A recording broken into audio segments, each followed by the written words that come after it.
闹台语讲新闻，世界大小事拢捌招闻。讲新闻闹台语，国内外大小事咱为头来讲起。这礼拜咱的新闻讲到一只载猪仔车驶入国道，其中一只猪仔为货车顶面连落来，变做摔猪公。网友讲袂输是九天仙女降落。另外，合欢山一带放送头伫咧放送佛经，同款嘛受网友讲，敢若是九天仙女降价。到底是安怎？这两天九天仙女的话题遮尔啊唱？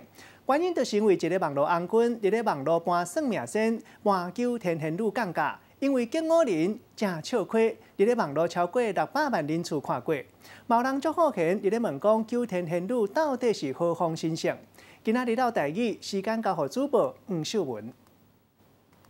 欢迎收看《老台语讲新闻》，我是黄秀文。今仔日请你来介绍的是。即马网络上上红的一个人是倒一位咧？这个人就是算命仙，伊叫做廖丽芳。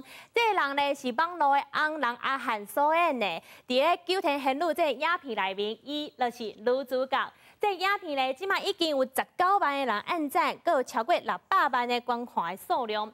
为什么这个影片会遮红咧？因为伊真正足笑亏的。这个算命仙咧，算命是用爆米香来算命，而且伊咧请九天仙女咧降价的时阵，佮学飞行机降落的方式，而且伊咧讲台湾国语，佮甲降落讲成降落。这个影片咧，足侪人介意的，而且有足侪人咪开始咧好奇九天仙女到底是啥？九天仙女有足侪名，阮会使甲称呼是九天娘娘、仙女，也是冤女。伊是中国道教的女仙，嘛是王庙的部下。伫传说内面有人的头，佮有鸟的身躯，而且伊法力无边，伊捌帮助皇帝甲蚩尤甲拍败。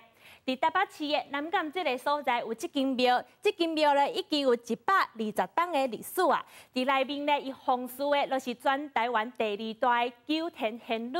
这位九天仙女咧，伊的意思足高明的，所以有足侪医护的人员定定来遮甲伊拜拜。伫逐档的农历的2月15甲8月18的时阵呢，就是伊的生日。伫起庙的时阵呢，就爱甲九天仙女来请示，伊要选择倒一天来做伊的生日。九天仙女咧，佮有一个足有名的称呼，伊叫做香妈。伊也未做先进前是一个足有效的查某囡仔。伊爸爸破病啊，无法度吞药啊，所以伊就甲中药全部拢抹的花生粉，佮蓝水甲烧烧的变成一支香。这个香咧，就用火来烧，这中药的味咧，互伊的爸爸来闻，互伊治疗伊的身体。所以有人就讲啊，有香火的所在，就有香妈的存在。另外，香妈佮捌甲皇帝来做智能车，是做罕见的女战神。希望今仔日的介绍，可使互你更加了解九天仙女这位仙灵。以上就是今仔日的老台语讲新闻，我是孟秀文，我甲时间交给我主播。